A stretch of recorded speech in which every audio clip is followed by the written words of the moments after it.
আর নজর রাখবো শুভেন্দু অধিকারীর পিএ চন্দ্রনাথ রথ তার খুনের ঘটনায় চাঞ্চল্যকর তথ্য পাওয়া যাচ্ছে। হ্যাঁ, খুনে ব্যবহৃত গাড়ি পৌঁছে দিতেই নাকি 1 লক্ষের বরাত।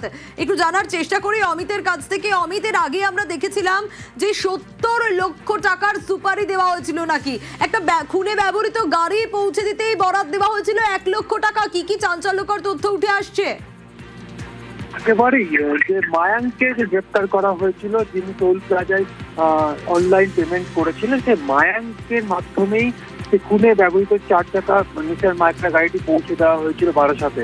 এবং এই গাড়ি পৌঁছে দেওয়ার জন্য মায়াঙ্ককে 1 লক্ষ টাকা বরাদ দেওয়া হয়েছিল, কিন্তু সে সেই টাকা হাতে পায়নি, এমনটাই সিবিআই জেরায় জানিয়েছে। এবং একই সঙ্গে মায়াঙ্ককে জেরা করে আরো এক ব্যক্তির হদিস পাওয়া যাচ্ছে, যিনি এই মায়াঙ্ককে হায়ার করেছিলেন খুনে ব্যবহৃত গাড়িটি বারাসাত পর্যন্ত পৌঁছে দিয়েছে। ঝাড়খণ্ড থেকে গাড়িটি নিয়ে রওনা হয়েছিলেন।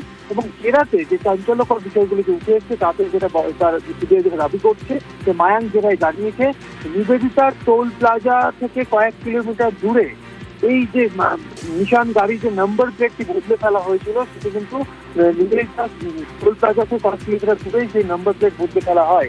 এই 4 চাকা গাড়িটি, যে গাড়িটি খুনে ব্যবহৃত করা হয়, সেই গাড়িটির অরিজিনাল যে নাম্বার প্লেট, ঝাড়খণ্ডের নাম্বার প্লেট, সেটি কিন্তু টোল প্লাজা পেরোনোর আগে বা টোল প্লাজা ক্রস করার আগেই কাছাকাছি কোথাও একটা ফেলে দেওয়া হয়। মায়াঙ্কের বিষয়টি মায়াঙ্ক সেটি ফেলে দেয়। মায়াঙ্ক যেটা জেরায় জানিয়েছে সিবিআইকে, টোল প্লাজা ক্রস করার পরে এয়ারপোর্ট 3 নম্বর গেট থেকে তিনি চলে গেছেন সোজাসুজি বারাসাত 11 নম্বর রেল গেটের কাছে, যেখানে গাড়িটি তিনি রাখেন। গাড়িটি রেখে গাড়িটি লক করে তিনি সেখান থেকে বাসে চেপে চলে যান এয়ারপোর্ট এলাকাতে। এয়ারপোর্টের কাছে একটি ফাস্ট ফুডের দোকানে তিনি কিছুক্ষণ অপেক্ষা করেন। সেখানে ঝাড়খণ্ডের যে লোকটি যে মায়াঙ্ককে হায়ার করেছিল, তিনি সেখানে আসেন, সেখানে মায়াঙ্কের সাথে মিট করেন। তারা যে 2000 টাকা দেন এবং তাকে সেখান থেকে চলে যেতে পারেন। এবং সেখান থেকে মায়াঙ্ক একটা ক্যাব নিয়ে চলে যান সরাসরি হাওড়া স্টেশনে, এবং হাওড়া স্টেশন থেকে বক্সারে ট্রেন ধরে তিনি পালিয়ে যান।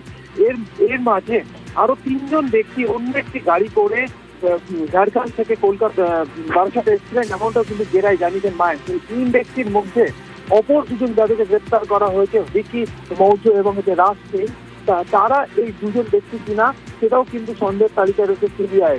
সেক্ষেত্রে যে ব্যক্তি এই মায়াঙ্ককে হায়ার করেছিলেন বা মায়াঙ্ককে ভাড়া করেছিলেন এই গাড়িটি পাঠানোর জন্য বা 1 লক্ষ টাকা দেবেন বলেছিলেন, সেই ব্যক্তিকে কি সুপারি কিলের সুপারি কিলিং হিসেবে তাকে কি কোনো কেউ তাকে হায়ার করেছিলেন? সমস্তটা কিন্তু এই মুহূর্তে ইনভেস্টিগেশন পার্টে রয়েছে।